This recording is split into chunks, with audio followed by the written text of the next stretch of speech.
నమస్తే. Welcome to YR TV. నేను మీ పవన్.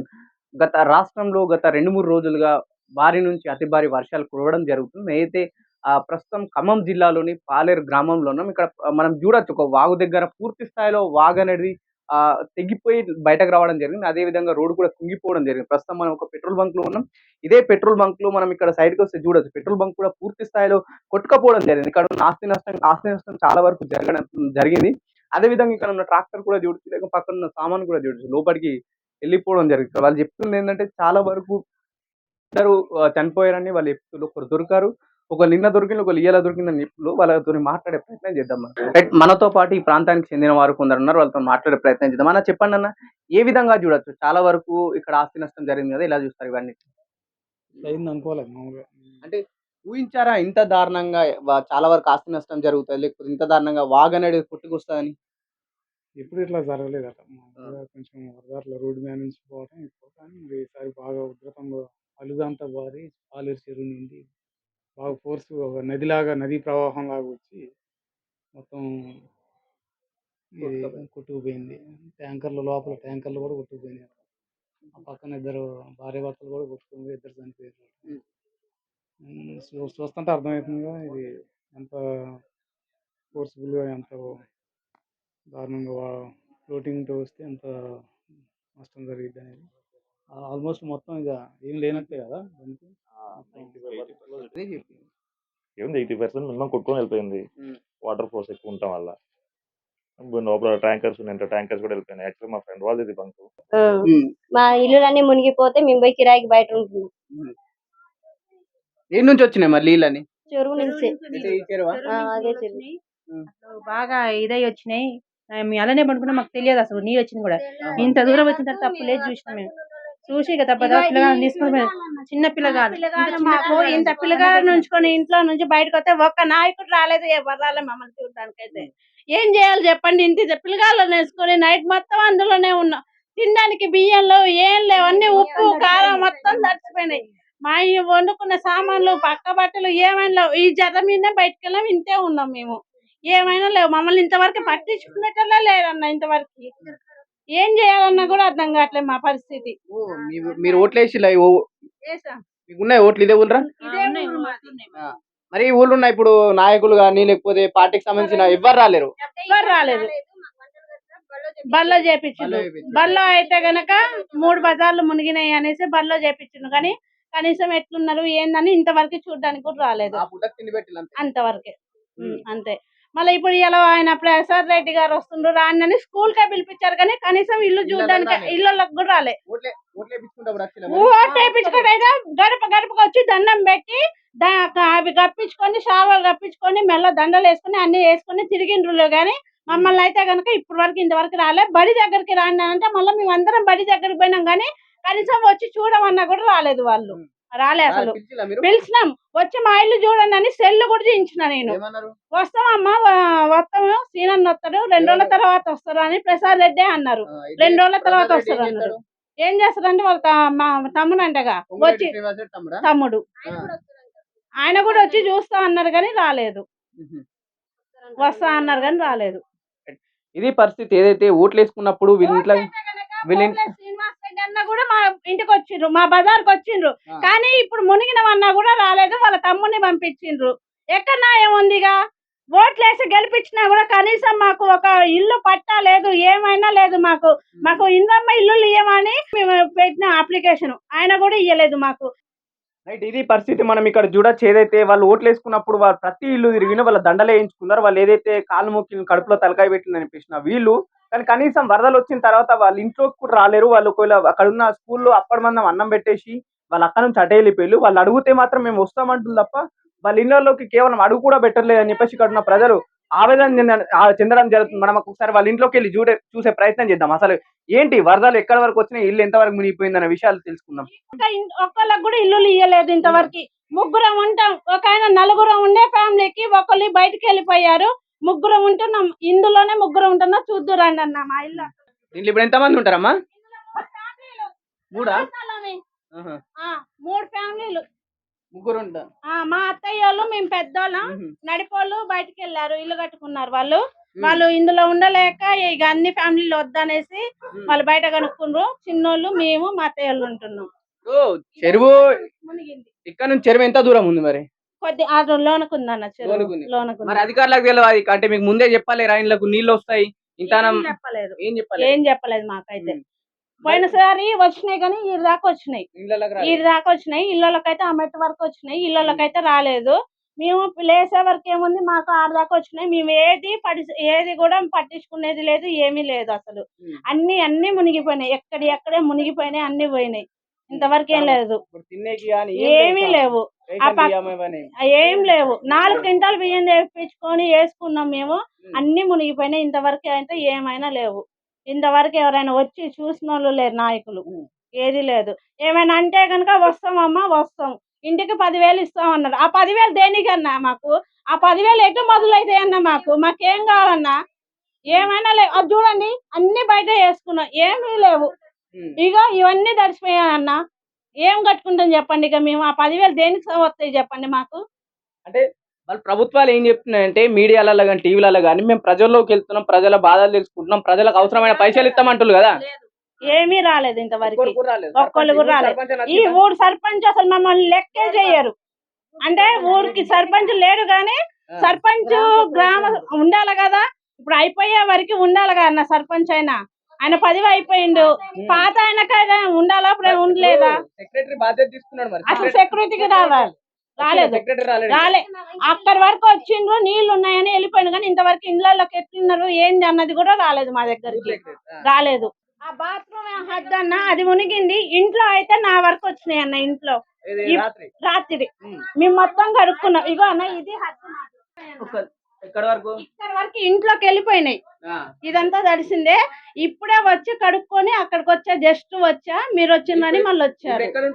పక్కన ఇంట్లో ఉంటున్నాం. అడిగి వాళ్ళు ఇల్లుగల్లో లేరు, ఒక 2 రోజుల కోసం ఇవ్వండి అని చెప్పేసి అడిగితే, మా ఆయన పోయి అడిగితే, మా అత్తయ్యలు, మా మా మావయ్యలు, మా ఇంటి పక్కన చిన్నమ్మైది, వాళ్ళు 4 ఫ్యామిలీలు అందులో ఉంటున్నాం పక్కన ఇంట్లో. ఇప్పుడు మీలేనమ్మా, మీరు ఇక్కడనే ఉంటారా? మేము 50 సంవత్సరాల నుంచి ఉన్నాము. ఇప్పుడు వరద వచ్చినప్పుడు మీరు ఇక్కడనే పడుకున్నారా? అవును, నీళ్లు ఇక్కడ దాకా వచ్చేదాకా మేము ఇంట్లోనే ఉన్నాం. తర్వాత ఇంకా నీళ్లు ఎక్కువ అనుకున్నాం, మొత్తం నిండిపోయినప్పుడు ఎక్కడికి వెళ్ళి? హై స్కూల్కి వెళ్ళి స్కూల్కి వెళ్ళి పడుకున్నారా? అదే హై స్కూల్లో ఉన్నాం అందరం. మరి అధికారులు చెప్తున్నారు కదా వస్తాం మేము ఇస్తాం అంటారు, 10,000 ఇస్తాం అని అన్నారు. పొద్దున పెడతలేరా? ఇంకా పొద్దున్నే వచ్చారు, ఉదయం వచ్చిపోయిన ఆయన ప్రసాద్ రెడ్డి. ఇంకా అప్పుడే మరి ఎప్పుడు ఇచ్చేది తెలియదు. అక్కడనే హై స్కూల్కి వచ్చింది, ఇంటికి రాలేదు. వచ్చింది. మంచిగా చూసుకుంటామమ్మా, మీకు ఏదైనా బాధ్యత మాది, మిమ్మల్ని కాపాడుతామని చెప్పారు. ఇప్పుడు చెరువులు ముంచేసిండ్రు, మరి ఇంకెవడు ముంచిండు? వాళ్ళే కాకుండా ఇంకెవరు ముంచారు మమ్మల్ని? ఇప్పుడు ఇంత ఆపత్తులు వచ్చినామంటే మా కొంపలు కోళ్ళు చూడరా, మేము తడి బట్టలతో బజార్లో పిల్లలు మేము ఏడుచుకుంటూ తిరుగుతున్నాం.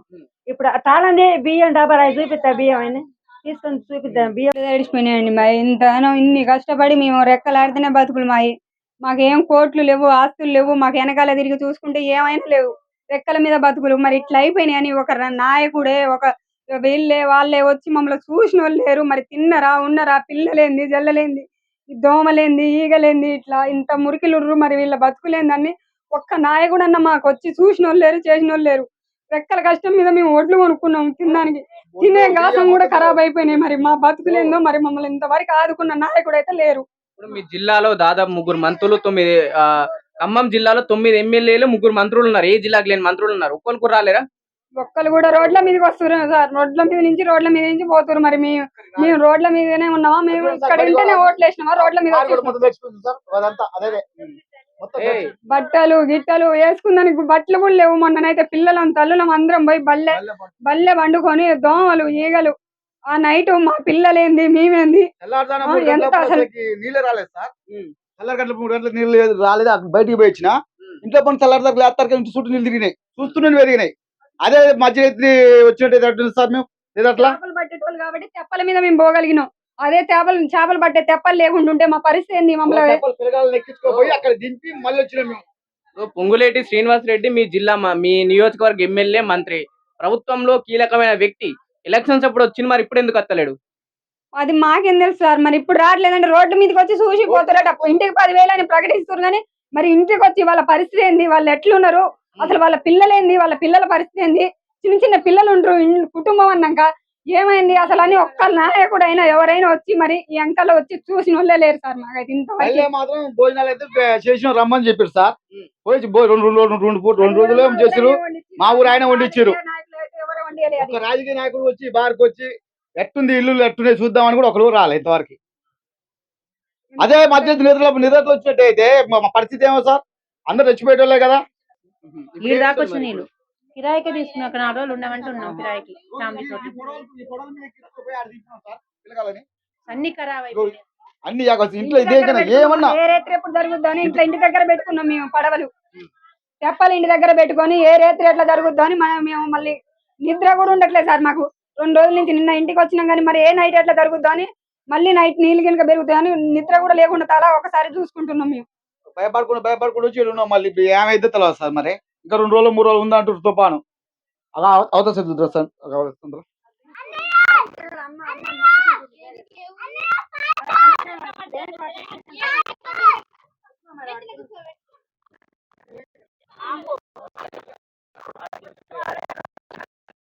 ఇదే మా ఇల్లు. మేమిద్దరం ఈ పక్కమ్మటోళ్ళు లేకపోతే మేము చచ్చిపోయేటోళ్ళు అన్నయ్య తెల్లారి కలకనే మనం ఉన్నది ఇంట్లోనే.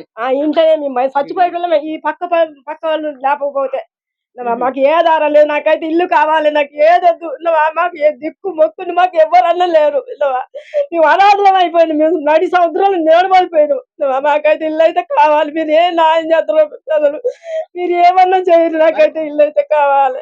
మీరు ఓట్లు వేసిలా మరి? వేసినాము ఓట్లు వేసిన ఒక్కరు కూడా వచ్చి కూడా ఇల్లు ఇట్ట ఉంటే కూడా 3 రోజుల నుంచి కూడా అట్టనే తడుచుకుంటా ఉంటే జ్వరం వచ్చింది. నాకు రాత్రి జ్వరం వచ్చింది. అంతా కూలిపోయింది. వీళ్ళకి లేకపోతే మేము చచ్చిపోయేటోళ్ళమే. భర్త భార్య చచ్చిపోయేటోళ్ళమే. మా దిక్కు మొక్కు చూసినోడు కూడా లేడు. మాకంతా సాయం చేయాలి తండ్రి. నువ్వైతే నువ్వు ఏం చేస్తావా కానీ నాకైతే సాయం చేయాలి. నాకు ఎవరు లేరు, నాకు దిక్కు మొక్కు లేరు. నా బాధ ఏందో అర్థం చేసుకోవాలి తండ్రి. నువ్వు నాకైతే ఇల్లు కావాలి. మేము ఎవరింట్లో ఉండవు. మమ్మల్ని చూస్తుడు కూడా లేడు. ఒక ముద్ద పువ్వు పెట్టుటోడు కూడా లేడు. మా కష్టం మేము చేసుకునే గుడిసెలో పడుందామని కూడా తిన్నవా పన్నవా అడిగే దిక్కు కూడా లేదు మాకైతే. ఈ నైట్ ఇళ్ళ పన్నరా పండలేదా తిన్నరా తినలేదని కూడా ఒక ఫోన్ కొట్టేటోళ్ళు కూడా లేరు. నాయన నాకైతే మీ దండం పెడతా, నీ పాదాలు పట్టుకొని నమస్కారం చేస్తాను తండ్రి. నాకైనా ఇల్లు అయితే రావాలి తండ్రి. నాకు ఇల్లు ఇవ్వాలయ్యా. ఏం చేస్తున్నా తండ్రి. ఇల్లు కూలిపోయింది, పూరి గుడిసె. నాకు అండ దిక్కు లేదు, మొత్తం ఆగమాగమైంది మొత్తం. సారు దండం పెడితే నాకు ఏదైనా చెయ్యాలని వీళ్ళందరూ చూస్తున్నారు. సార్ అంతా ఆగమాగం ఆడపిల్లలు కంప్లీట్ గా వచ్చినాయి మరి నీళ్ళు. మొత్తం ఇల్లు దాకా వచ్చినాయి, పై దాకా. అప్పుడు ఇంట్లో ఉన్నాను వచ్చినప్పుడు మా సాహిబ్ గారి చెప్పండి. ఏడుంటున్నావు మరి? ఇల్లే తగలబడుతున్నా. ఇండి ఏడ ఉంటున్నావు మరి? బల్లె పోయినా రాత్రి 3 రోజులు పోతున్నా. బల్లె 3వ తేదీ నుంచి బల్లనే. అడే అందరు బల్లెని అన్నం పెడతారు. చూడు ఇట్లా ఇట్లా రైట్. ఇది పరిస్థితి. ప్రస్తుతం మనం ఏదైతే ముంపుకు సంబంధించిన బస్తీలో ఉన్నాం. ఇక్కడ ఏదైతే ఏ నాయకుడు కూడా గత 3 రోజుల నుంచి వీళ్ళని ఆదుకునే పరిస్థితి మనకు కనిపిస్తలేదు. ఎందుకంటే ఏదైతే వీళ్ళ ఓట్లు వేసినప్పుడు మాత్రం ఖచ్చితంగా వీళ్ళు ఇంట్లోకి వచ్చి వాళ్ళు కాళ్ళు చేతులు మొక్కి మరి ఓట్లు వేయించుకున్నారు తప్ప ప్రస్తుతం వీళ్ళు మునిగిపోయిన తర్వాత ఏదైతే వరద బాధితులు అయిన తర్వాత ఎవరు కూడా కనీసం వాళ్ళు ఎట్టున్నారు, ఏంది, తిన్నారా లేదని కూడా చూడట్లేదు అని చెప్పేసి వీళ్ళు ఇక్కడ చెప్పడం జరుగుతుంది. నిజంగా ఏదైతే నాయకులు ప్రస్తుతం ఖమ్మం జిల్లాలోని దాదాపు 9 మంది ఎమ్మెల్యేలు, కేవలం 3 మంత్రులు ఏ జిల్లాకు లేరన్ని మంత్రులు ఈ జిల్లాకు ఉన్నారు. కనీసం ఒక్కరు కూడా వీళ్ళ ఇళ్లలోకి వచ్చి ఏంటి అని పరిస్థితి కనుక్కోలేకపోతున్నారు. వెల్డింగ్ పెట్టడం వల్ల పోయే వరద తగ్గిపోయేది, తగ్గకుండా ఇటువైపు వచ్చింది. ఈయన ఇల్లుకి ఏమి కాకపోయేది. ఈయన ఇల్లుకి ఇప్పుడు వరద వచ్చినా ఇప్పుడు ఏం కాలే. ఈసారి దానివల్ల వరద పై వైపు వచ్చింది, పై వైపు వచ్చి వెళ్ళిపోయిన తర్వాత మరి అది ఇరిగేషన్ డిపార్ట్మెంట్ వాళ్ళు తప్పు. తర్వాత ఏం జరిగిందంటే ఇప్పుడు 8 గంటలు ఉన్నారు, ఏదో 1-2 గంటల్లో చనిపోతే ఏమో అనుకోవచ్చు. 8 గంటలు ఉండటం వల్ల ప్రభుత్వం వైఫల్యం చెందినట్లే కదా. ఇంతమంది మంత్రులు ఉండి ప్రతి ఒక్కరికి మంత్రులకి సినిమా స్టార్లకు అందరికీ హెలికాప్టర్లు ఉన్నాయి. 1 గంట సేపు వచ్చి కాపాడొచ్చు కదా. ఎంతసేపు 8 గంటల పాటు ఉన్నారు. పొద్దున 6 గంటల నుంచి మధ్యాహ్నం 2 గంటల వరకు ఉన్నారు. కాపాడవచ్చు కానీ కాపాడలేకపోయారు. ప్రభుత్వ వైఫల్యం. ఇది పరిస్థితి. ఏదైతే ప్రస్తుతం ఉన్న గ్రామంలో అయితే పొంగులేటి శ్రీనివాసరెడ్డి ఉన్న నియోజకవర్గంలోనే దాదాపు ఖమ్మం జిల్లాలో 3 మంత్రులు ఉన్నా సరే వాళ్ళ ప్రాణాలు పోతున్నా సరే ఎవరు కూడా కాపాడలేరు. దాదాపు 8 గంటలు వాళ్ళ ఇళ్లపై నిరీక్షించి మమ్మల్ని ఎవరు ఒకరు కాపాడతారని వాళ్ళు వెయిట్ చేసినా సరే ఇక్కడికి వచ్చిన ఎమ్మెల్యేలు కావచ్చు లేకపోతే నాయకులు కావచ్చు నడి ఊళ్ళో ఇక్కడికి వచ్చి వాళ్ళు తినడం తాగడం ఇక్కడనే జరిగిందని చెప్పేసి ఇక్కడ ప్రజలు వాపోతున్నారు. కనీసం ఒక హెలికాప్టర్ వచ్చి లేకపోతే గవర్నమెంట్ అధికారులు సరైన రీతిలో స్పందిస్తే వాళ్ళ ప్రాణాలు కాపాడొచ్చు అనే విధంగా వాళ్ళు చెప్పడం జరుగుతుంది.